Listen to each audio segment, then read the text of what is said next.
Hey guys, I'm in the Atlanta airport preparing for a trip. It's Monday morning.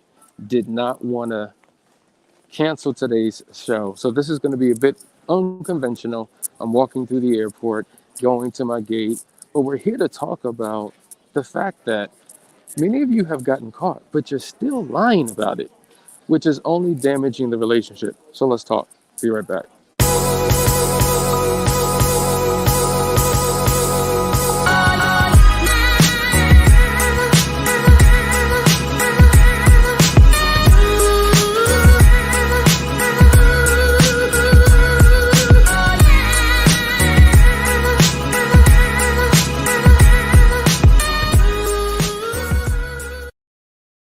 Yep, that's right. I'm in the Atlanta airport walking to my gate. You're going to hear all types of things in the background. This won't be long, but I want to talk about the fact that so many people get caught and still continue to lie about the affair, which completely slows down the recovery process if you have a desire to restore the relationship. Yes, I'm safe. I got my mask on because people are all around. You're going to see all types of people and announcements as I'm walking through this gate. But I want to talk to you guys about that because so many people feel like the best thing to do is to not say anything. Because if I tell you anything, it's just going to hurt that much more. And the reality is, listen, if you've been betrayed, the last thing you want to do is remain in the dark. You want to know that there's a possibility of moving forward. You want to know that there's a possibility of restoring trust. And the only way that you can restore trust is by talking about what has happened. It's about telling the complete truth, not partial truths, not half truths, not trickle truths. And if you know anything about trickle truths, it's when pieces of truth pop out little by little by little. And so for the person on the receiving end of the information, it feels like it's a new betrayal all over again. And so not only do I not know all the details of what happened, I can't trust that you're any different than who you were or where you were when you're involved in the affair because you're still holding on to the lie. And let me tell you, the worst way to try to recover from an affair is when your partner doesn't have all the information. And what makes it 1,000 times worse is when they don't get the facts from you, but they get the information through other sources. So you turn your spouse into a private detective, a PI, right, to get all the information, which reinforces their inability to trust, or they now start having conversations with the affair partner. And because you're silent and quiet, they now have to hold as gospel everything that's said by the other partner, not knowing that that other person may have an agenda, that other person may have their own reasons for why they contacted you or in the first place to drop the dime on your spouse. And so you're left picking up the pieces all by yourself. And guys, I'm going to tell you something. If recovery is important to you, you need to be able to enter into what we call full disclosure. And full disclosure is when you sit down and you talk about the facts of the affair, okay? And the facts are the who, what, when, where, and how. And you also talk about the feelings of the affair. I see one are almost worse than the, yeah, going through it. I'm reading comments right now. Yeah, a lot of people are going through it. And finding out about these things the wrong way can leave irreparable damage if you don't handle this the proper way. So, guys, I want to give you some hope. I want to give you some inspiration that you can go through this. Now, let me just say this. When you're going through the discovery phase, there's 3 phases of the discovery. The first phase is what we call the interrogation, right? So the interrogation is when there is this heated back and forth, highly emotional, intense conversation where you're trying to find out all the details of what has happened. And so the person who's been cheated on is in an emotional turmoil and they're trying to pull the answers out. The other person, if they believe that, you know what, it's best to hold on to the truth, it's almost like pulling teeth out of that person. And it becomes a very, very hurtful, harmful experience. But then if you can somehow get through that, you go to the second phase, which is like the interview. Now think about it. If you remember Larry King many years ago on CNN, he was an anchor man who would interview all types of people, right? So the guest would be on the opposite end of the table. He's asking probing questions, serious questions, but there's no intensity, there's no anger, there's no emotional volatility. they're able to at least get through the interview. And that's where you should be transitioning to after you've been in the interrogation phase. But then you want to transition to the third phase, which is what we call empathy. Empathy is when the both of you are on the same side of the table. And now you're talking with, not at each other, for the purpose of what? Mutual understanding. So you're incorporating empathy, you're incorporating compassion, you're incorporating all these things that will really help you to get to the core and to the root of what has happened. Because here you go. If you don't have these difficult conversations, it's going to be very difficult to move forward.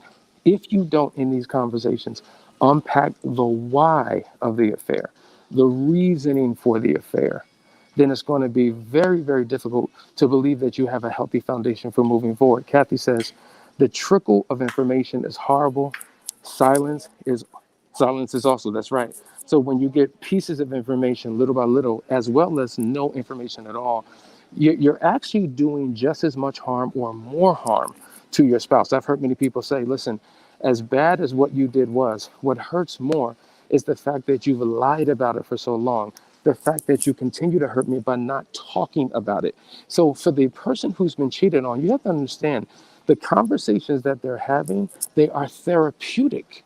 That if I'm able to talk it out and talk it through, with every time I talk about it, I'm getting a little bit more information that is helping me to understand what has happened. And so I may need to look at this from several different angles and several different perspectives. So the first time I just wanted to know the facts.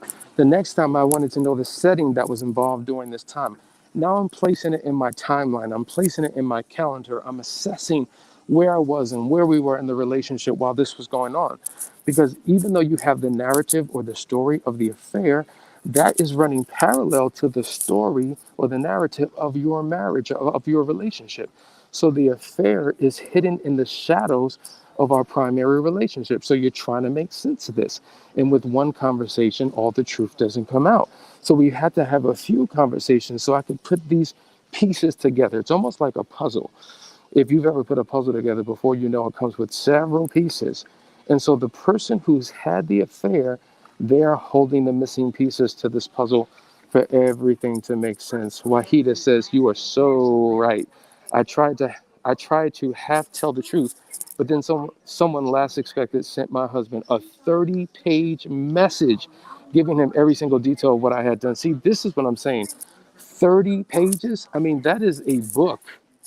You need to reach out to me, Wahida. I would love to hear more about your situation, but this is what makes it more damaging, because here I am expecting and relying on you to tell me what has happened. And because you are tight-lipped, because you struggle to share with me what has happened, I now have to hear from the affair partner and they write a 30-page report. So the question then I have is, why are they telling me? What is their perspective? What are they trying to do?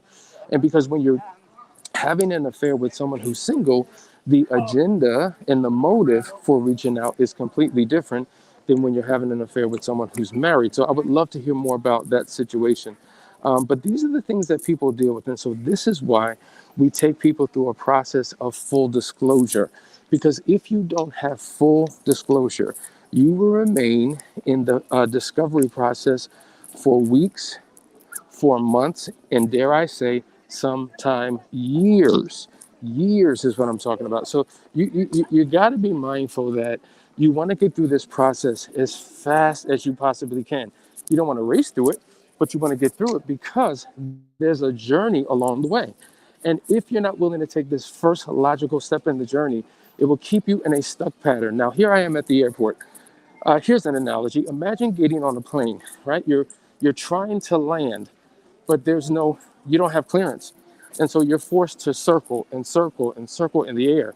And the trip should have only been 2 hours, and now you're like 3.5 hours in the air. You've prolonged this journey because you don't have the proper clearance. And guess what? The first step is what we call the discovery phase. And you need to be able to have the perfect clearance to go to the next logical step. And so by your inability to engage in conversation and to tell your spouse what happens, you keep yourself in this weather pattern. And guess what? If you don't comply, if you don't work out, it's going to be a very, very difficult journey. Now, listen, if you've ever experienced turbulence, you know that there are bumps along the way. it becomes very shaky in that air. And it could create even more vulnerabilities in the relationship. And that's exactly what happens when you don't tell the truth. But when you just flat out lie. Now, I've known people who have actually had proof. They've had receipts. They've hired PIs. They've hired all types of things. And then the spouse continues to lie, which makes it that much more challenging. And so not only did you hurt me, now you're insulting my intelligence. It's just like you're kicking me while I'm down. The very thing that I need to heal to move forward, because I want to move forward in this marriage, you're making it even more difficult for me to do this. And so Steph says years is right. That's right. Some people remain in the discovery phase for years, and it only makes matters worse. So listen, guys, listen. If you are wired, if you're the type of person who says, I don't want to know the facts. If you cheat on me, I don't want to know. Keep that to yourself. What you're doing is you're now projecting on your spouse what you feel. And the reality is you're wired differently than your spouse. See, some people don't need to know, don't want to know because because hearing the truth hurts, harms, and hinders.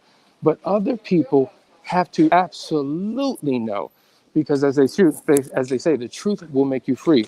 And so some people, they can learn from the affair.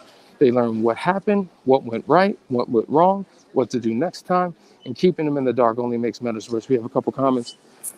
Okay, how do you cope with the offender who refuses to be open and honest, blames you, then emotionally abandons you and states it's over? We moved on, so no further discussion is needed. Well, this is a person who obviously is living in the dark and they're controlling the conversation. Now, let me tell you something. I don't believe in ultimatums. I don't believe in threats because they don't work. But you listen. I say this all the time. In this process, you have to discover for yourself what you're willing to deal with, how far you're willing to endure in a relationship that's causing you this level of pain. And I know that men and women typically are motivated by different things. Women are motivated by the hope of a future gain. So the possibility of what can be, the potential of where this relationship can take us. So they will hold out, they will wait, they will counsel in hope of a better future reality. Men, on the other hand, are motivated by the fear of loss. Typically speaking, when a man feels like he may lose his wife, he may lose his family, he will do everything. He will move heaven and earth to keep that relationship intact. And so I've seen where women have gotten to the point where they're just sick and tired of being sick and tired and refuse to deal with it anymore. And so they're ready to go. And it's in that moment that a shift happens in the relationship where all of a sudden the floodgates open up. And so you have to establish, boundaries for yourself about behaviors that you're willing to accept and behaviors that you're not. If you don't go through this process, trust me, that pain will linger on for quite some time. We say this all the time. If you tell the truth, it's going to hurt. If you don't tell the truth, it's going to hurt. So it seems like you're trapped in between hurt and pain. So what do? Well, when you don't tell the truth and you don't have these conversations, there's a pain associated with not knowing. And that pain can be a permanent pain that lasts forever. However, when you tell the truth hurts, but the truth also heals. And guess what? There's a pathway to personal healing and marital restoration once the truth has come out. And so for all of those who are struggling to open up and share and really unpack what has happened for fear that you may lose your spouse, you may lose your family, whatever the case may be, I'm here to tell you that overwhelmingly, relationships don't necessarily end, or marriages, I should say, because of an affair, but it is how people refuse to show up after the discovery of the affair that leads to its destruction. So I would have a serious conversation with him, and I would also encourage you to reach out to a counselor who can help guide and navigate that conversation.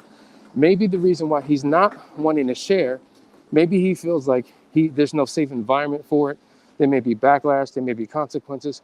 So sometimes having a third party involved in the process can help you successfully do what you cannot do on your own. So I hope that makes sense. Let's see, we have a bunch of other comments. This is weird, right? I'm in the airport trying to do this live. Phaedra, is single, and he was married. We divorced. He continued to lie and think that I was stupid. I have receipts and pictures. Everything you are saying, I experience all of it. And you know what? Many of our clients experience all of it all the time. And it is highly insulting. And so the reality is there are some people who are unfaithful, and that's not who they are. It is what they did. Now, we do not believe that once a cheat, always a cheat, because there are a number of reasons why people do what they do. However, there are philanderers, there are certain types of people who seek out relationships because of void and emptiness that exists within themselves, but then they will blame you for why they cheated in the first place.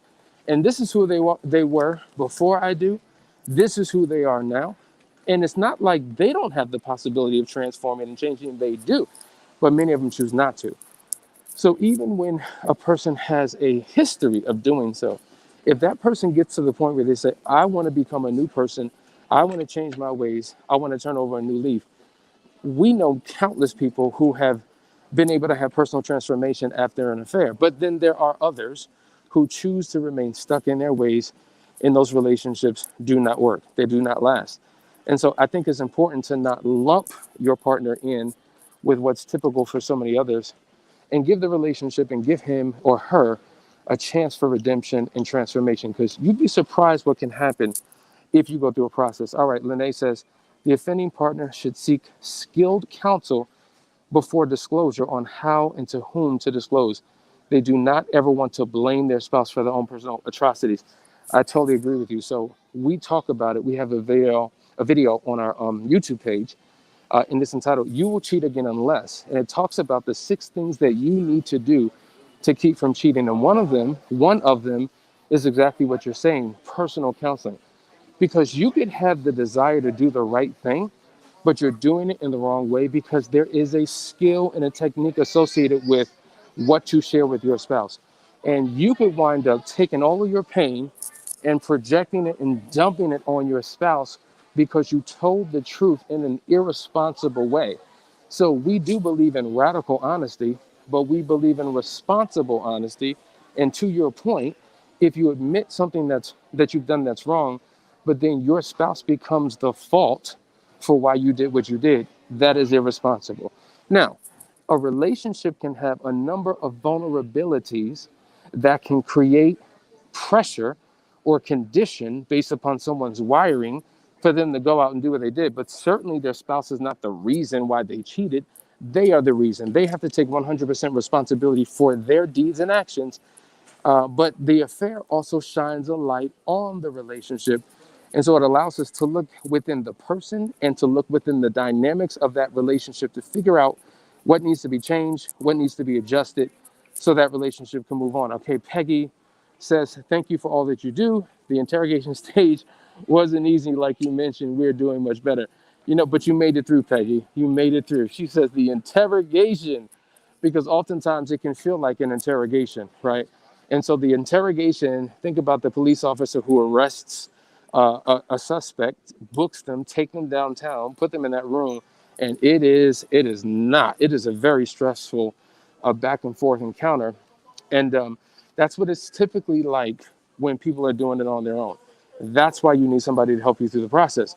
But it can even feel like an interrogation as we go through the full disclosure, as we're guiding it, if people show up with fear and anxiety and all types of emotions. And so that's why we try to create a safe environment to help people get through what they're going through. But Peggy, you're doing well, and I look forward to the continued journey with you. Steph says, Gigi, that seems better than staying and living a lie. All right, Yvonne, I'm trying to get to these comments. Yvonne says, the cheater thinks that only providing bits and pieces of information will prevent the hurt and pain, when ultimately the hurt and pain already occurred with the deception and the lies. Spot on, spot on, spot on. And if you continue to engage in deception and lies, it only adds and compounds to the existing pain that already exists. All right. Let's see, maybe. Okay. K Bat V71. Just be honest, because you don't want me to come up with my own conclusions. And that's exactly right. Because think about it. If you don't tell me the truth, you're forcing me to figure it out on my own. Now think about it. I'm already hurt. I'm already in pain. So I am going to attach my own meaning, my own interpretation, my faulty assumptions. I'm looking through the lens of previous hurt and pain. And so I'm going to do what makes sense for me, what makes sense to me. And I could be well off of the beaten path from what the truth actually was because you denied it. And so stop lying if you have been unfaithful. And if it has been exposed, however it came out, tell the truth. Even if you are the one. So there's individuals that we're working with right now, their spouse does not know. And I'm trying to guide them through a process on how to share that information. And so it's a very delicate situation. There's a lot of fear and anxiety associated with it. There's a lot of stress that people go through because of it, but they're placing their spouse through an unbelievable amount of stress with the denial of the truth. So we know that honesty is the actual best policy. Really, it should be the only policy. And when you can begin to live in your truth, that's when change and transformation occurs because you're living in the authenticity of who you are. And so there's so many people who lie to their spouse. Why? Because they continue to lie to themselves. And if you're lying to yourself, then your spouse does not stand a chance. And this is why we say your personal recovery, your personal transformation has everything to do with your relational restoration. You can't continue to be the same person you've always been, do the same things that you've always done, and not expect your marriage to suffer. It will. And right now, you need to go through a recovery process. So, guys, I would encourage you, if you are not working with somebody, find somebody. If you're unsure of who to go to, reach out to us at couplesacademy.org, set up a discovery call, and we will make sure that we can help us properly assess your situation to figure out what you need to do to get your relationship back on track. And so I'm going to talk to the person who is unfaithful. You need to understand that the affair, even though it lasted for whatever period of time, for some of you, it was a one-night stand. And so you've minimized it and said, oh, this is not an affair. It was just a one-night stand. I was away on a business trip. I went to Vegas. I had a moment of weakness. I met somebody at the bar. I don't care if it was a prostitute. There's no emotional attachment. You just paid for sex. And you're minimizing it by saying it's just sex. I don't care if it was a short fling that lasted a week or lasted a month. I don't care if you've never physically touched the person and it was an emotional attachment where you gave somebody your heart and your mind, emotional intimacy. I don't care if it's multiple one-night stands. I don't care what it is. Or if it's a long-term, full-on relationship that really lives in the shadow of your marriage. We know people who've had affairs with people who have lasted just as long as their marriage or longer than their marriage. Whatever you want to call it. I don't care whether you call it cheating, infidelity, an affair. I don't care what you call it. At the end of the day, it's betrayal. And if you have betrayed your spouse, you owe it to your spouse. You owe it to your God, and you owe it to yourself to live in the authentic truth of who you are. And if that means that you have to reveal yourself and put yourself in a vulnerable position to give your spouse what he or she needs for their healing, you do it. You do it. And if you don't know how to do it, find me. I'm on the internet. Ask about me. This is what we do. Lee says, what if your wife continues to defend the friendship even after you've confronted her on the RE, whatever that means? Well, it's a violation. I don't care what the nature of that relationship is. If your spouse has a friend and that friend is really compromising the security that you need to feel in your marriage, then that relationship needs to come to an end. Your spouse, the relationship you have with your spouse, that is your primary relationship. And nothing or no one should ever compromise that under any circumstances whatsoever. So I don't care how she spends it, how he spends it, it's got to end. This is what we're talking about. See, it's not just about what someone did one time many years ago. It's about existing relationships. And guess what? When you have a friendship that's based upon an attraction, it doesn't have to be physical, emotional, or sexual, but there's something that draws those two people together. And really, right now, if you're experiencing vulnerability in your marriage, then all relationships should be put on pause so that you can reconnect and realign yourself within your marriage so that it's in a comfortable, safe space. And then you can talk about introducing other people in at some point later when you two are back on track. All right? So, guys, I hope this is helpful for you. We appreciate you allowing us to share some information with you in an unconventional way. Uh, Listen, this weekend, Danielle and I celebrated our 18th year anniversary, had an amazing time. And I just want to give you some hope and some inspiration that no matter what you're going through, you can overcome it. We were in a place where we were in hell. Then we got out of hell and we were stuck in purgatory for quite some time. Then we got out of purgatory. We inched our way out. We climbed our way out. And it was because we had God. It was because we had assistance. We just did not rely on ourselves. And so I'm encouraging you that I know where you're at because we've been where you are. When you've lost hope, you felt helpless. You're like, what is the point of this? Life can be better than this. And life has been better than that. And we're 18 years strong. And I just want to let you know that you can have the marriage that you want if you're willing to put in the work to get it done. So we thank you for being a part of the show. I will see you guys tomorrow, hopefully in a more conventional way. So love you. Talk to you then. Can bring us